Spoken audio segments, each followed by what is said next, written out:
Good morning, class 6 student. This is our future step book, and today we will read chapter number 10, Orpheus and Eurydice. Let us start. Orpheus was the son of Apollo, the sun god.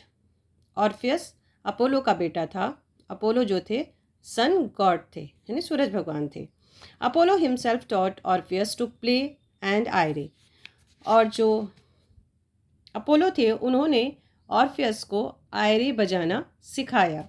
Ayre ये इस तरह का थोड़ा सा वीणा के जैसे होता है, ठीक है, तो इसको बजाना सिखाया. Very soon he became one of the greatest musician of Greek. और बहुत जल्दी वो ग्रीक का एक ग्रेटेस्ट म्यूजिशियन बन गया. He played much a fine tune in the Ayre that it enchants not only human beings but the wild animal also. वो इतनी प्यारी ट्यून बजाता था कि जिससे ह्यूमन बीइंग ही नहीं, यहाँ तक कि जो एनिमल्स थे, वाइल्ड एनिमल्स जो जंगल में रहते थे, वो भी बहुत ही मंत्रमुग्ध हो जाया करते थे. जैसे हमारे यहाँ कहते हैं जब कृष्ण भगवान बांसुरी बजाते थे तो सारे लोग मंत्रमुग्ध हो जाते थे, वैसे ही जब वो आयरे बजाता था और ऑर्फियस, तो सारे लोग मंत्रमुग्ध हो जाते थे. Even trees and rock were captivated by his music and tried to move and follow his sound of his style. और यहाँ तक कि कह रहे हैं ये ट्री और जो रॉक्स थे वो भी उसके म्यूज़िक से मंत्रमुग्ध हो जाते थे और वो झूमने लगते थे, ठीक है, और वो उसकी आवाज़ को फॉलो करते थे और ट्री जो है झूमने लगते थे. यूरिडाइस वॉज ऑर्फियस वाइफ. जो यूरिडाइस थी वो ऑर्फियस की वाइफ थी. She was one of the most beautiful ladies of the world. और वो वर्ल्ड की खूबसूरत लेडीज में से एक थी. They loved each other very much. वो दोनों एक दूसरे से बहुत प्यार करते थे. And could not even get separate for a moment. और एक भी पल के लिए एक दूसरे से अलग नहीं होना चाहते थे. For some time they lived in great happiness. और कुछ समय वो बहुत ही खुशी खुशी रहे.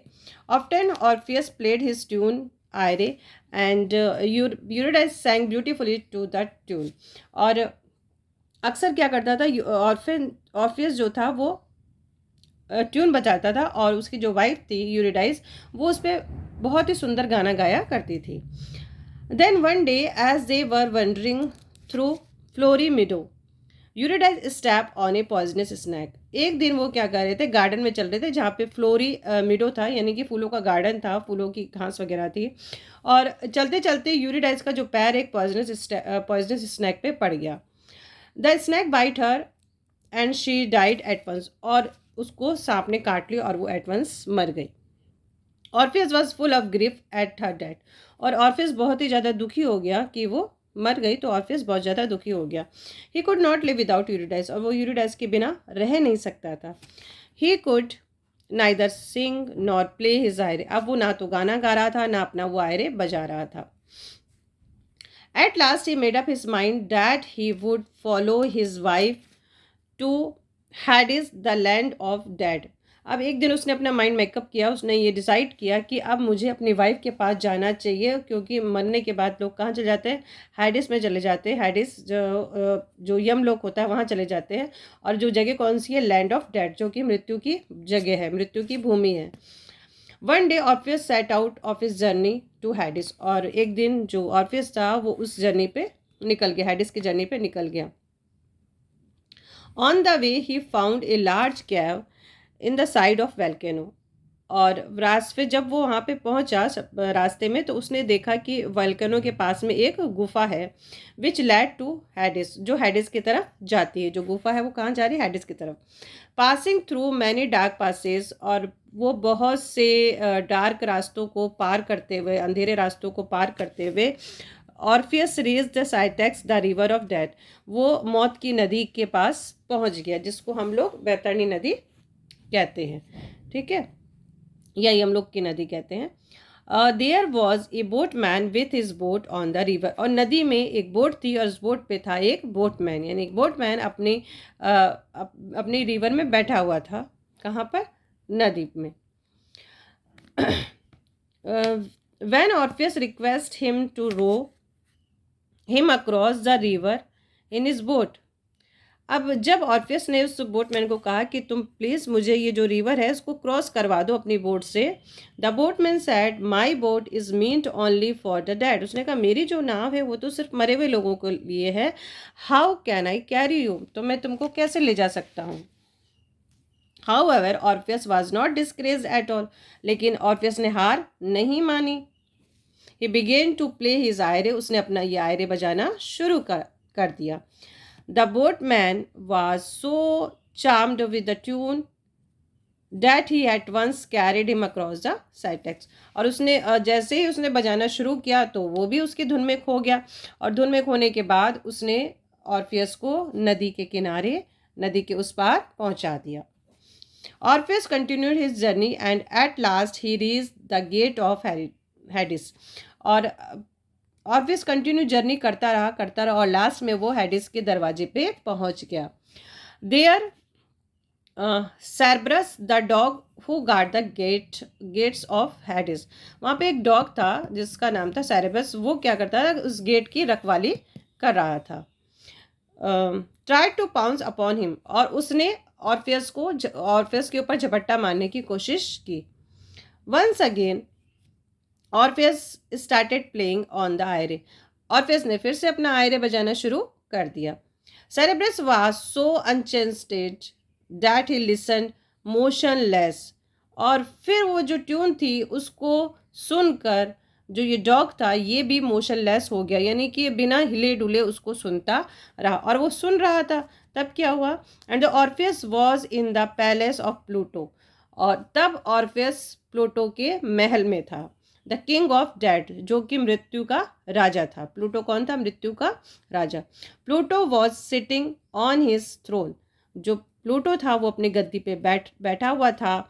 हिज वाइफ क्यून प्रोसेरपीना, और जो उसकी वाइफ थी प्रोसेरपीना वॉज सिटिंग बिसाइड हिम, वो भी उसके पास में बैठी हुई थी। Orpheus boat before them and played on his Ayre, Orpheus ने अपना सर उन लोगों के सामने झुकाया और अपना आयरे बजाना शुरू किया। The music moved Pluto so much that tears roll down his hard चिक, और वो जो म्यूज़िक था, उसका जो आयरे का जो म्यूज़िक था उससे प्लूटो की आंखों में आंसू आ गए। उसके हार्ड चिक थे, जो कठोर कठोर जो गाल थे उसके ऊपर आंसू लुढ़कने लगे। And it brought Proserpina the sweet memories of flowed field of her maiden home and her eyes to become moist, और वो जो ट्यून सुन के था प्रोसेरपीना को अपने मम्मी के घर की याद आ गई, और अपने वहाँ के जो गार्डन थे वहाँ की याद आ गई, और उस ट्यून के साथ उसकी भी आंखें नम हो गई। Then Orpheus pled with king please let my wife go back with me, फिर ऑर्फियस ने राजा के सामने प्रार्थना की कि मुझे अपनी वाइफ वापस लौटा दो। I can not live without her, मैं उसके बिना जी नहीं सकता हूँ। Even Pluto could not resist such as unset request, अब ये तो रिक्वेस्ट ऐसी थी क्योंकि एक बार जो मर जाता है वो वापस तो आता नहीं है, लेकिन प्लूटो भी बंधा हुआ था। अब उसने लेकिन रिक्वेस्ट को गारंटेड कर दिया, उसने कहा ठीक है। ही सेड टू ऑर्फियस, उसने ऑर्फियस से कहा all right you may take Eurydice back to the daylight, उसने कहा ठीक है, जब दिन की रोशनी होगी, दिन का उजाला होगा, तब तुम यूरिडाइस को वापस लेके जाना। But there is one condition, लेकिन एक शर्त है, यू शुड गो अहेड, कि तुम आगे चलोगे, and Eurydice will follow you, और यूरिडाइस तुम्हारे पीछे चलेगी। But you must not look back to her until you are out of Hades, Hades के जब तक आप यानी बाहर नहीं जाओ, यानी हम लोग के जब तक आप बाहर नहीं जाओगे तो आप पीछे मुड़ के नहीं देखोगे। If you break this command Eurydice will return to me, अगर आपने ये कमांड को ब्रेक कर दिया, जो मैंने आदेश दिया उसको तोड़ दिया, तो यूरिडाइस वापस मेरे पास में आ जाएगी। Orpheus promise that he would obey, Orpheus ने प्रॉमिस किया कि वो उनकी आज्ञा का पालन करेगा, उनका कहना मानेगा। He led Eurydice on their happy journey back to land of the living, अब जो यूरिडाइस थी वो उसके पीछे थी, ऑर्फियस की ऑर्फियस आगे थी और इस तरह से वो लेट कर रहे थे अपनी हैप्पी जर्नी वापस जीवित लोगों की धरती पे जाने के, यानी कि पृथ्वी पे वो लोग वापस आ रहे हैं। The way from Hades to the upper world was long and tiresome. अब ऊपर से जब नीचे आने का जो रास्ता था, संसार में आने का वापस जो रास्ता था, वो बहुत ही लंबा था और बहुत ही थकाऊ था। The hazardous journey was almost ended when they reached a long dark passage।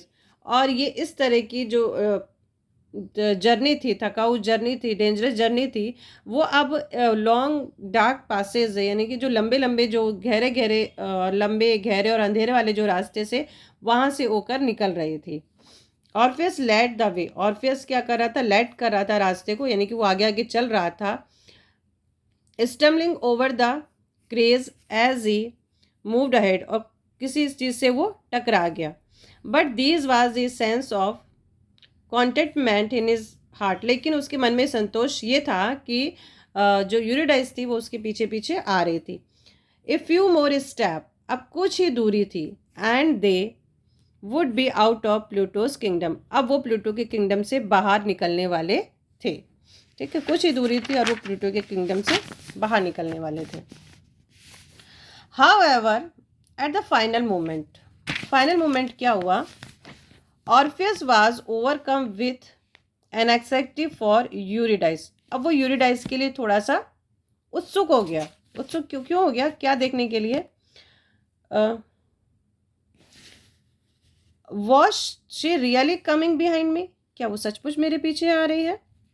She might have fallen, हो सकता है वो गिर गई हो। और some terrible creatures of Hades might have seized her. और या फिर हो सकता है यहाँ के जो खतरनाक जो यमलोक के जो खतरनाक प्राणी हैं, जो जीव जंतु, उसने उसे पकड़ लिया हो, ऐसा वो सोच रहा है। He was so much nervous that he could not resist himself looking back for once। वो इतना ज़्यादा नर्वस हो गया कि वो अपने आप को पीछे मुड़ने से देखकर रोक नहीं पाया। He completely forget the command of Pluto and looked back over his shoulder to assure himself she was with him। और वो पूरी तरह से ये कमांड भूल गया कि प्लूटो ने कहा था कि पीछे मुड़ के नहीं देखना। अब उसने पीछे मुड़ के देख लिया, ये अश्योर करने के लिए क्या सचमुच यूरिडाइस उसके पीछे आ रही है। They are behind him followed Eurydice quite safe. उसने देखा हाँ कि वो जो है पीछे आ रही है, एकदम सेफ है। But that was only for a moment. लेकिन ये एक ही क्षण के लिए था।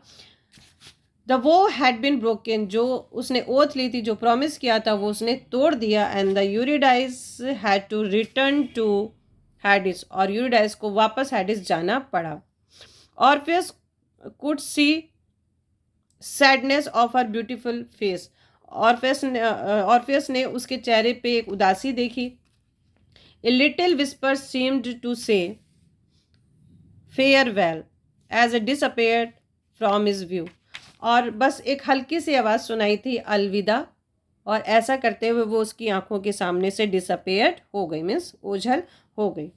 Orpheus to turn back and tried to enter to Hades, but he found that his way was blocked by a solid rock. Orpheus ने वापस जाने की बहुत कोशिश की, हैडिस में वापस जाने की बहुत कोशिश की, लेकिन जो हैडिस का जो दरवाज़ा था वो एक सॉलिड रॉक से ब्लॉक हो चुका था, बंद हो चुका था। Never again could he go back to the underworld and meet his beloved wife. फिर वो कभी भी हैडिस के अंदर नहीं जा सका और अपनी वाइफ से नहीं मिल सका। Sadly he return to the earth. और फिर वो वापस अपनी धरती पे आ गया। But now life mean nothing for him. लेकिन अब उसके लिए जीवन कुछ भी नहीं था। He lived among the birds and trees and played his sad music, wait only to die. अब वो क्या करता था? म्यूजिक तो बजाता था, बट कैसा? सैड म्यूजिक बजाता था। और वो इंतजार कर रहा था कि कब उसकी भी मृत्यु हो जाए।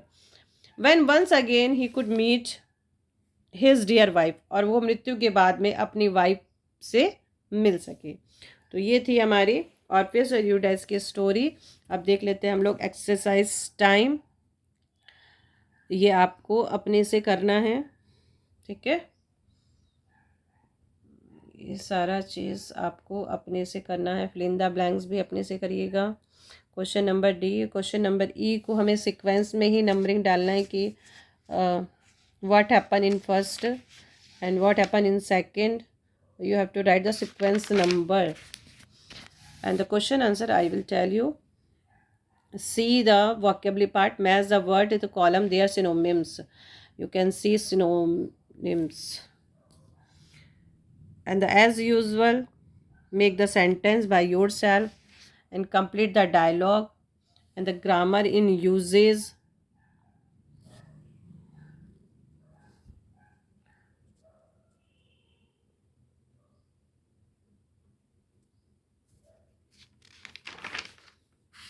Now activity time. Let's see the question answer. Who was Orpheus and who was his father? Orpheus कौन था और उसके फादर कौन थे? तो आप क्या लिखोगे? Orpheus was the greatest musician of Greek. His father was Apollo. Apollo ये हटाइए यहाँ पे, ठीक है, sun god. Who taught Orpheus how to play the lyre? तो क्या लिखेंगे हम? His father Apollo himself taught Orpheus how to play the lyre. अब है question number 3. How did Eurydice meet her end? यूरिडाइस की मृत्यु कैसे हो गई? कैसे हो गई थी? One day when Orpheus and Eurydice were wandering on flowery meadow, a poisonous snake bit her and she died at once. Okay. Question number 4. Why did Orpheus make up his mind to go to the land of dead? क्यों अपने उसने mind बनाया था? क्योंकि वो उससे मिलना चाहता था. Because after death of Eurydice, he was full of grief. He could not live without Eurydice. He could neither sing nor play his lyre, so he made up his mind to go to the land of the dead. Okay, question number 5 क्या है बेटा? What made Queen Proserpina his अच्छा eyes moist? जो queue थी उसकी eyes moist क्यों हो गई थी? उसको अपने घर की याद आ गई थी ना. Music brought Proserpina the sweet memories of the flowered field of her maiden home. अपनी मम्मी के घर की याद आ गई थी उसको. So her eyes became moist, इसलिए उसकी आंखें नम हो गई थी. क्वेश्चन नंबर 6 क्या है? Who was Pluto?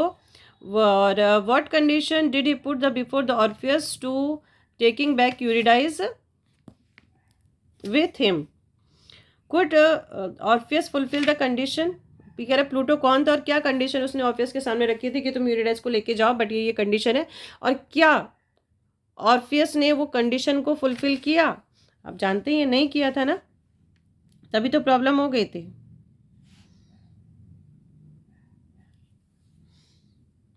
Pluto was the king of dead. He said to Orpheus that he should go ahead and Eurydice will follow him. Okay. But don't look back to her until they are out of Hades. ये हो गया. उसके बाद क्या? No, Orpheus could not fulfill the condition. उसने complete नहीं की थी ना कंडीशन, पीछे मुड़ के देख लिया था इसलिए वापस चली गई थी यूरिडाइस.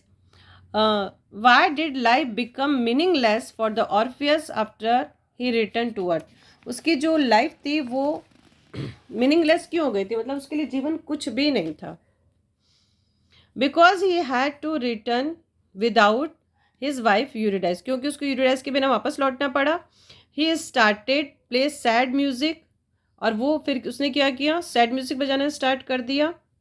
Waiting only to die so life become meaningless for the Orpheus. तो ये आपके थे क्वेश्चन आंसर और लेसन। थोड़ा सा लेट हो गया, नो प्रॉब्लम। चलिए फिर मिलेंगे नेक्स्ट चैप्टर में। नेक्स्ट चैप्टर हमारा देखते हैं क्या है, द स्ट्रीम।